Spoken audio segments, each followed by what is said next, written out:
welcome to yet another episode of Friday Night Chill with Will. I'm Will. I hope you guys have been having a good week. My week has been just fine, perfectly fine. Everything is fine.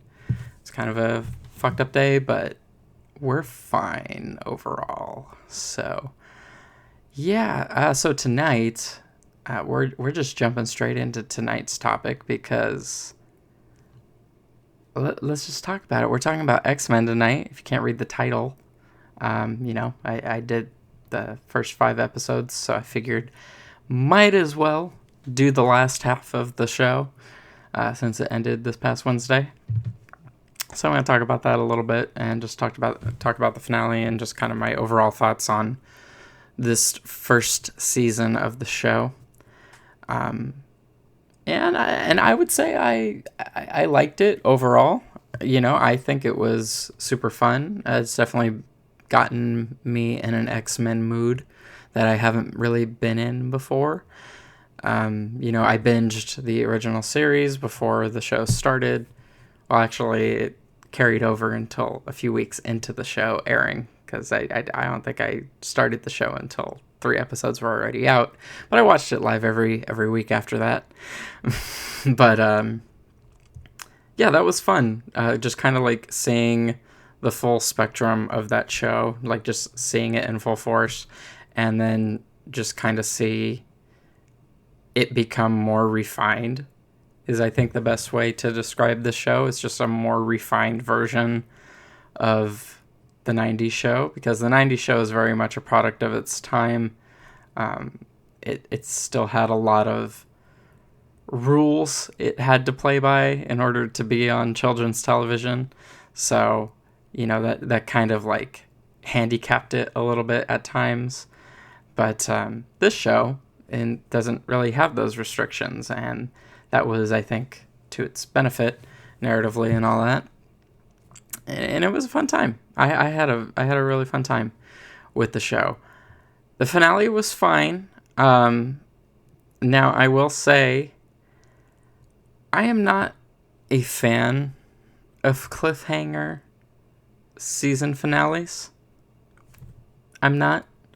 So, the season ending on a cliffhanger, I'm not gonna lie, it left a bad taste in my mouth. I was not particularly satisfied with that as an ending. I appreciated that the last episode was basically a 2-parter. So there's really 11 episodes of the show. So I appreciate that and all. But you can't... I don't know. Your main conflict wasn't resolved. Unless Bastion, getting blown up in that core was literally it. And then that was it. He's just gone. And now we're just going to focus on Apocalypse and Nathan. Which, if that's the case, I feel like that's even worse. That's not particularly satisfying at all. And I know, like, stuff like that is just because of how TV is now. Because just episode counts aren't high enough, so there's, like, so much story all these people want to cram in, like, the small episode counts that they get. And so, there's just stuff you gotta kind of blow through, but at the same time, it's like, you can write an ending. You know what I mean? You can write a definitive ending and, like, just kind of start stuff, anew in the next season. And also, the thing that kind of bugs me about that is, even when the show was finished before it aired, I don't think there was confirmation that it was getting a second season. They were just kind of waiting to see how successful it actually was. And then it was super fucking successful, and Marvel was like, oh, okay, I guess everyone likes the X-Men again. Let's go ahead and order more. And so now we're getting a season 2. But also, the showrunner might not be the same, because Bo DeMayo got fired before season 1 even premiered.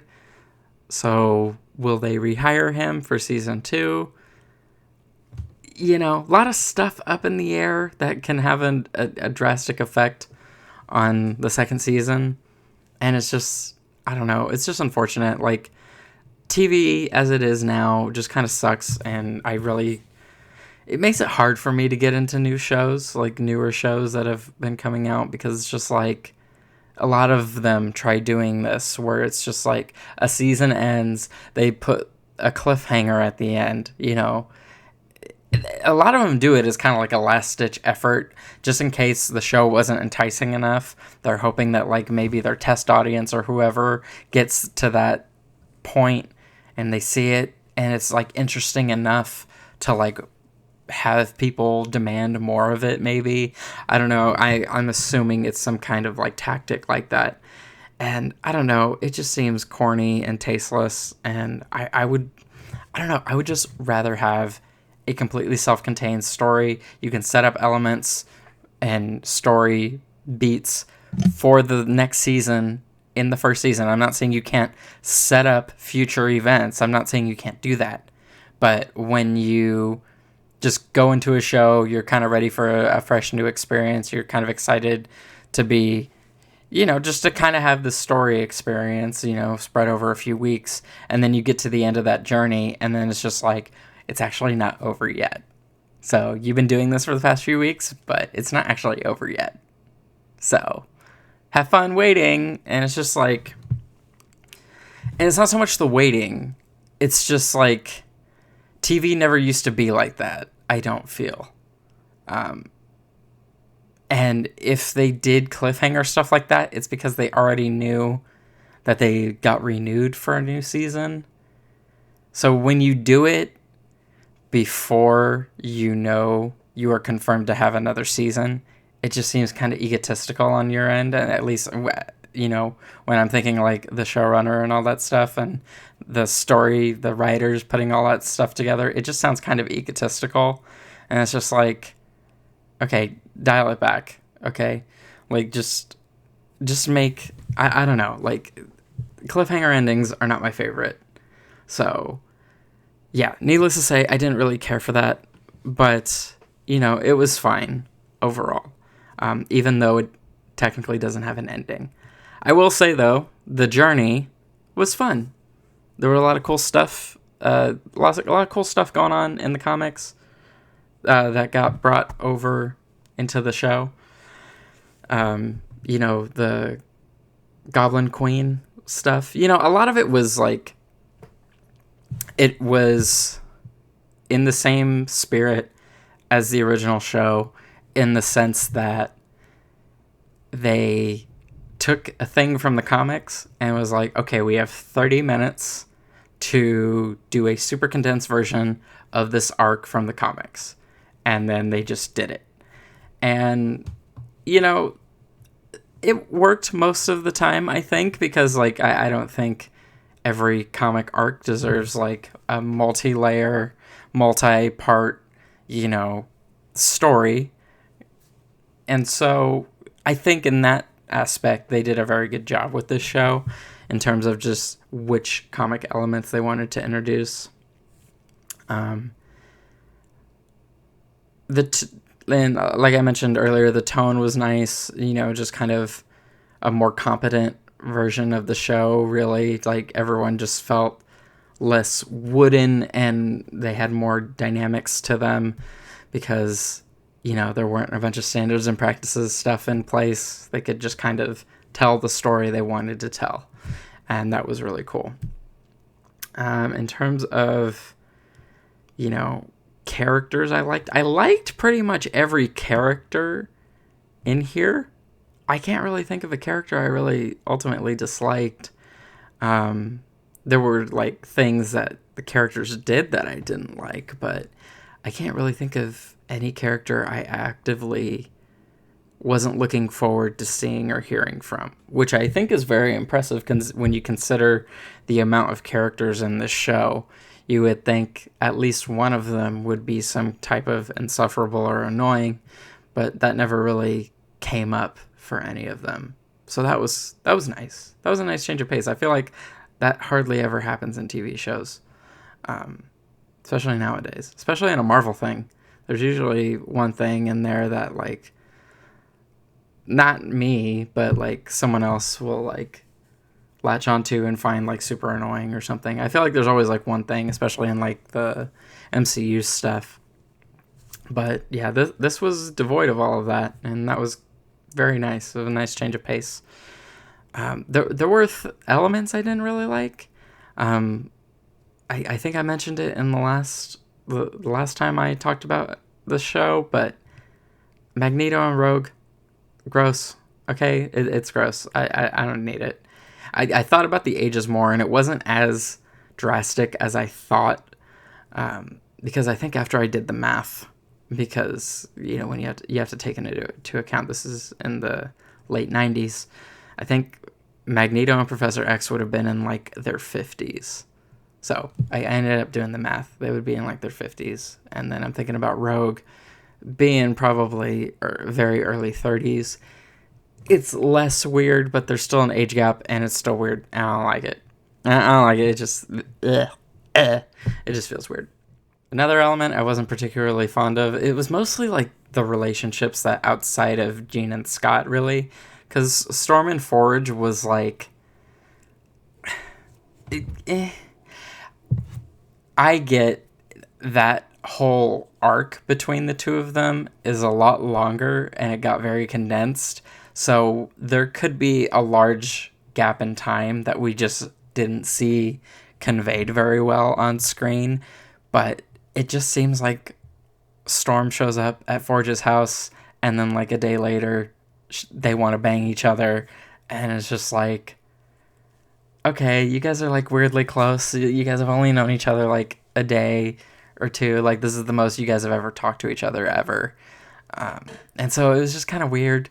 Yeah, so I mean, like, a lot of the relationship stuff outside of Jean and Scott was just kind of meh. Rodrigo and Jubilee, I actually didn't mind as much. I thought that was actually kind of cute.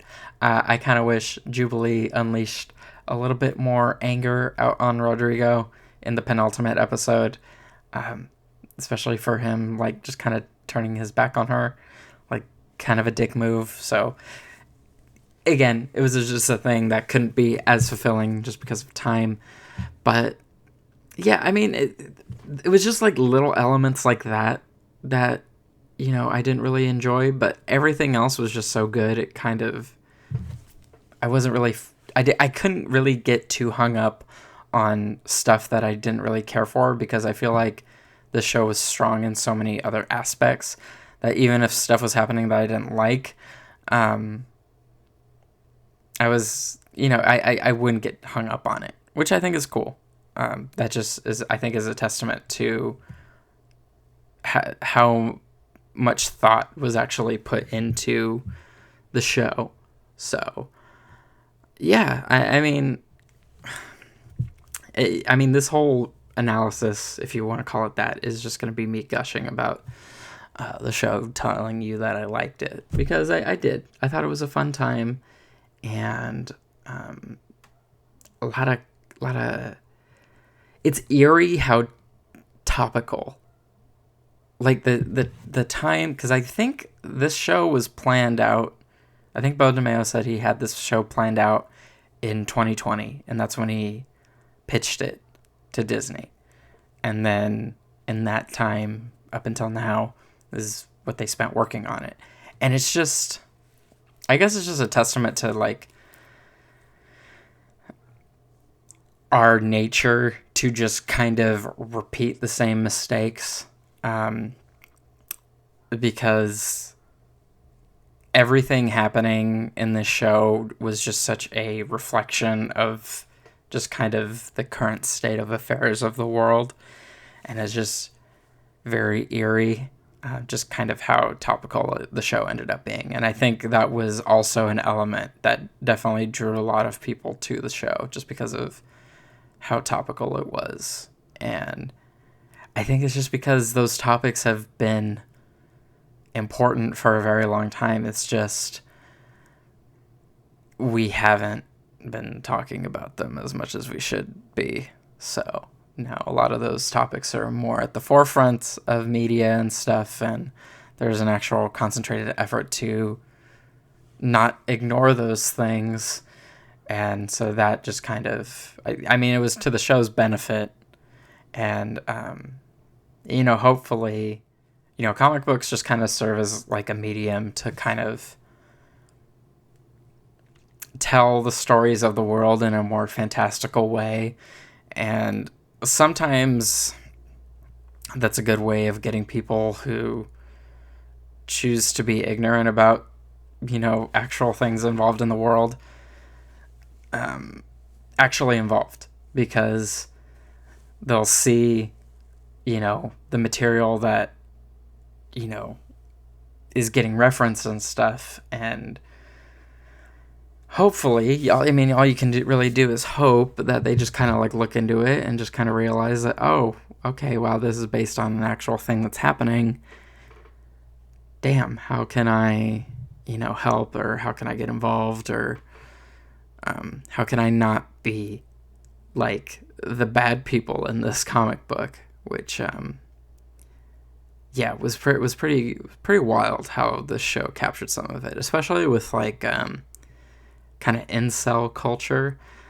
I think this show did a really good job of encapsulating like just kind of that mentality of that these people in like these incel chat rooms and stuff, the like pipelines they fall down into, which is interesting considering the time period of this story is like right at the dawn of the internet.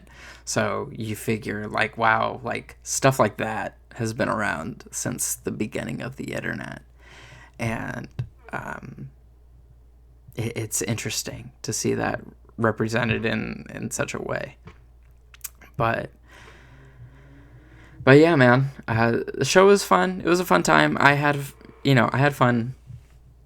That's really all I can say, is that I had fun. I am annoyed beyond all reason that the show ended on a cliffhanger, and that's just going to be my personal qualm with it. I guess people are more forgiving about it than I am, probably because the show got renewed, which, yeah, I get that. I'm happy about that.